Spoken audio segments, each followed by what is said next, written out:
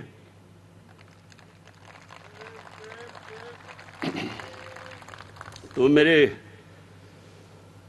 باولپور کے شہریوں،